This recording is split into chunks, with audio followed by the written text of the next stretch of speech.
তো আমরা একটু আল মাহমুদ প্রসঙ্গেও জানতে চাই, এখানে একটি কবিতা সমগ্র রয়েছে তার, তার প্রভাব আপনার জীবনে কতটুকু? আল মাহমুদ আসলে যদি মানে আমার লেখালেখি বিষয়টা যদি বলি, আমি তো আসলে লিখেছি নিজের মতো করে, মানে খুবই আনাড়ি বলা যায় সেটা।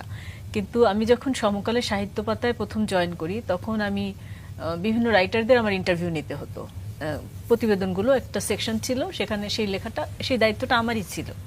তো আমাকে অ্যাসাইন করা হলো, তো একবার এরকম আল মাহমুদের সাথে আমাকে অ্যাসাইন করা হলো। আল মাহমুদের কবিতা আমি আগে থেকেই পড়তাম, অনেক পছন্দ করতাম, এক ধরনের মানে আমার বেশ পছন্দের একজন কবি ছিলেন।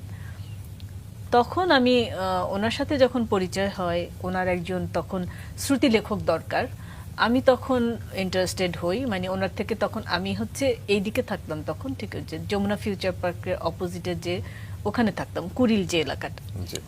আর উনি থাকতেন, ওনার বাসা ছিল তখন গুলশান পোস্ট অফিসের ওখানে। তো আমার বাসা থেকে কাছে, তো আমি সবসময় বলতাম যে তাহলে আমি হচ্ছে আপনার লেখাগুলো লিখে দেব, আমি আপনি যখনই ডাকবেন লেখার জন্য আমি তখনই চলে আসব।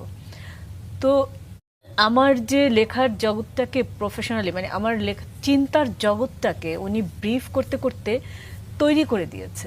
আসলে ওনার প্রতি আমার কৃতজ্ঞতা প্রকাশের কোনো শেষ নেই। মানে উনি আসলে আমাকে তৈরি করে দিয়েছেন, যদি একভাবে যদি বলি যে রাইটার হিসেবে আমাকে, আমি একটা মানে খুব একটা কাদামাটির মতো আনাড়ি ছিলাম, উনি আসলে আমার চিন্তার জগৎটাকে তৈরি করে দিয়েছেন।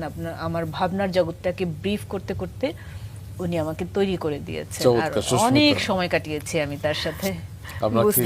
বুঝতে পেরে গেছি কি বলতে চাইছো। যার প্রসঙ্গে কথা হচ্ছে তার একটি কবিতা আপনার কণ্ঠে এই মুহূর্তে শুনতে চাই। হ্যাঁ, আমিও শোনাতে চাই। আসলে আল মাহমুদকে নিয়ে আসলে আমার অনেক কথা বলতে ইচ্ছা করে, অনেক কিছু লিখতে ইচ্ছা করে, আমি এত সময় তার সাথে কাটিয়েছি। তো আল মাহমুদের সাথে আমার প্রথম যখন আমি তার ইন্টারভিউ করতে যাই, তখন আমার হচ্ছে নিকনেম হচ্ছে লায়লা।